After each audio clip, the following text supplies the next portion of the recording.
The shoulder joint injury is the most common injury seen in all of the aquatic disciplines of swimming, synchronized swimming, diving, open water swimming, and water polo.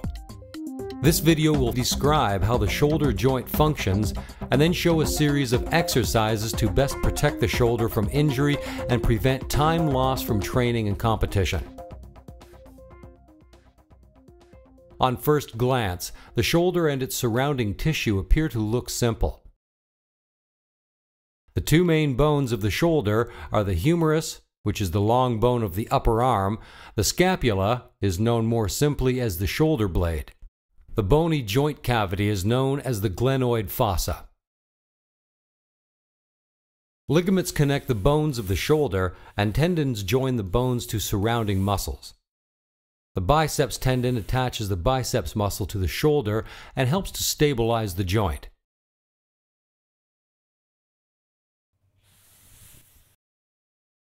Other shoulder joint stabilizers are the four short muscles that originate on the scapula and pass around the shoulder, where their tendons fuse together to form the rotator cuff. While the shoulder joint is categorized as a ball and socket joint, the socket is shallow. It resembles more a golf ball on a tee than a true ball inside of a socket.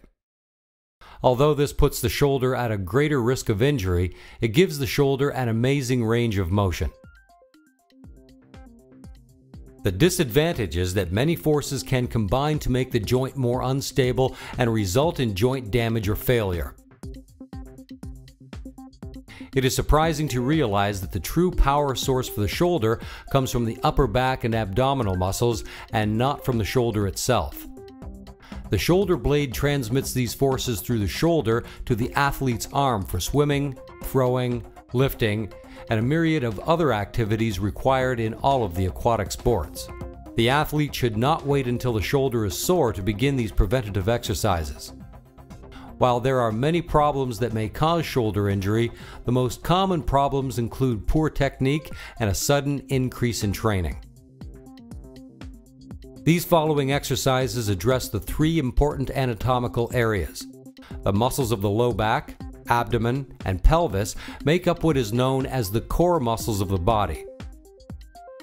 The side plank raise focuses on building the lateral sides of the core. This exercise is performed with the athlete on their side with a towel or a mat. The support arm should be directly under your shoulder, with the remainder of your body in a straight line stretched out with a good posture from the hips down. Lift the hips off the ground until the body is in a complete straight line. Remember to achieve symmetry.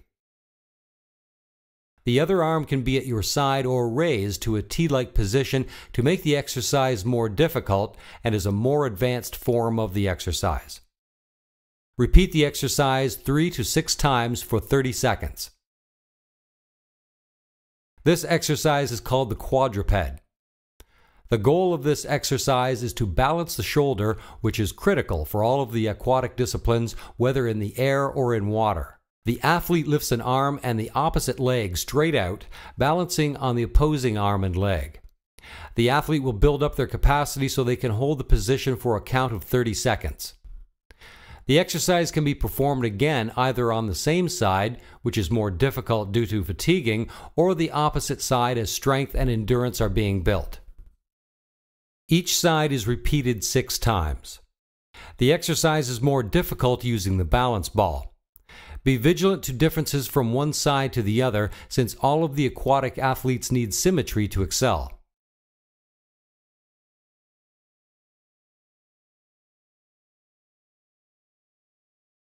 The next exercise is called the chair pelvic tilt and crunch. This 3-way crunch using a chair focuses on strengthening all the abdominal muscles equally. Lay on your back with your lower legs resting on a chair. From this position, you will be doing 3 crunches. Your shoulders and upper back should rise up off the ground. Your arms should be straight ahead with your hands together and index fingers touching. The 3 positions for the crunch are middle, left, and right. Each position should be held for 2 seconds. In the first and middle position, crunch up so that your arms reach between your knees. As a guideline, your hand may pass 3 to 6 inches beyond your knees. It is important to be symmetrical in the amount of rotation to the left and to the right, and always maintain the pelvic tilt and core positioning with your back flat on the floor. Do not use your hips, legs, or any other muscles to push your back down.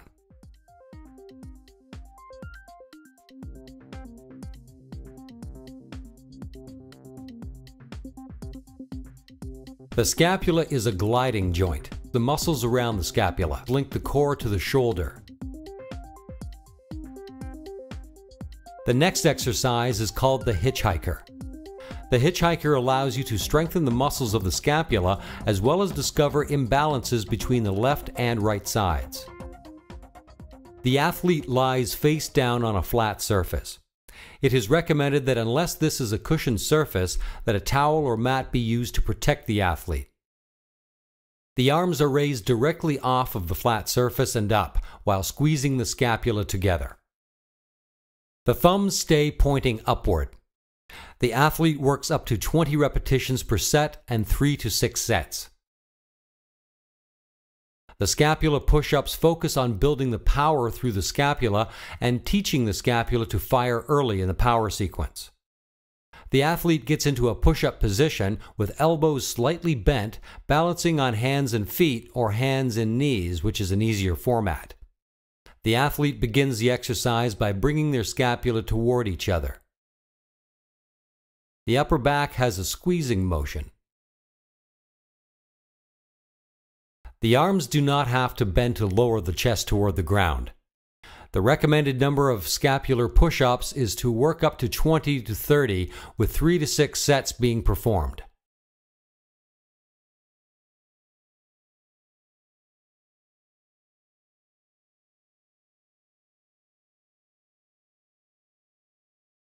The isolated shrug works on building the strength of the scapular muscles as well as reinforcing the early firing of the scapula when the shoulder is being asked to create force. The athlete positions one knee on a bench, the opposite arm is used for support and is under the head. The athlete grasps the weight with a slightly bent arm. The scapula glides over the ribs to lift the weight.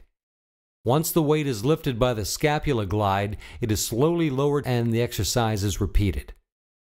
The athlete will build up to 20 repetitions and 3 to 6 sets with attention to correct form throughout the exercise. The last exercise in this group of scapular exercises is called the swimmer, which works on balance and scapular symmetry. Begin seated on a Swiss ball or chair with most of your body weight on the balls of your feet. Lean forward with a flat back, abdominal muscles held tight, and scapula or upper back squeezed down and in. The chin and head are held down and inward towards the neck. The arms are extended in front of you with palms down, holding a light ball or weight. While maintaining a forward lean with straight arms extended in front of you, bring the arms behind your body and back with palms up.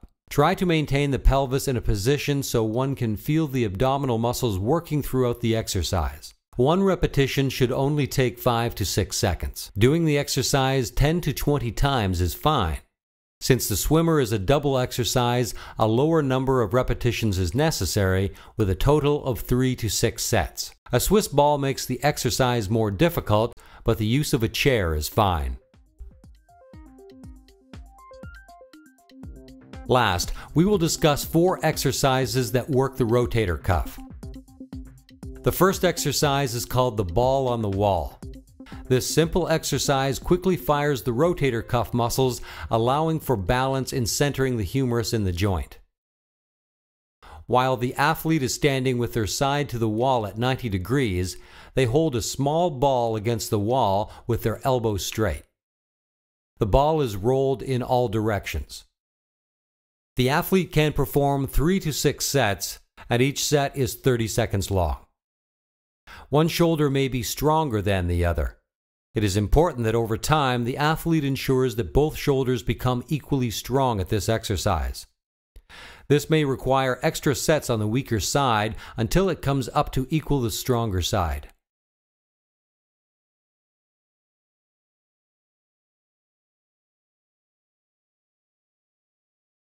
The next exercise is called Shake It Up. The athlete holds the water bottle parallel to the floor and up with the elbow bent to 90 degrees. The bottle is then shaken for 30 seconds with a goal of 6 to 10 times on each side. Once again, the athlete needs to be aware that equal strength on both sides is extremely important over time. This quick alternating motion works to challenge the rotator cuff muscles to fire quickly as they do in swimming. It is also a solid exercise for the throwing motion, handstands, and lifts. The heavier the water bottle, the more difficult the exercise will be. The next exercise is internal and external rotation, which emphasizes several aspects of rotator cuff functions as well as improving the strength within the rotator cuff muscles. Plastic tubing, bungee cords, or a weight machine can be used. The athlete stands to the side of the tube or weight machine at 90 degrees with their hand in the C grip and the elbow locked at the waist. The shoulder and hand move in toward the abdominals for internal rotation. Now turn the body facing the other direction and work external rotation. The athlete can work up to 20 repetitions of each exercise with 3 to 6 sets. Strength needs to be equal internally and externally, as well as on the right and left side of the body. The last exercise is called the drop and catch. Rapid firing and coordination of the rotator cuff is very important. This exercise works to improve both. A small weight, roll of tape, or a small ball can be used for this exercise. Bring the arm forward and parallel to the ground. Now drop the object about 6 inches and then catch it in the 15-degree range toward the body. It is always important to maintain good posture and stand tall. The athlete should feel the back of the shoulder being worked after 20 repetitions.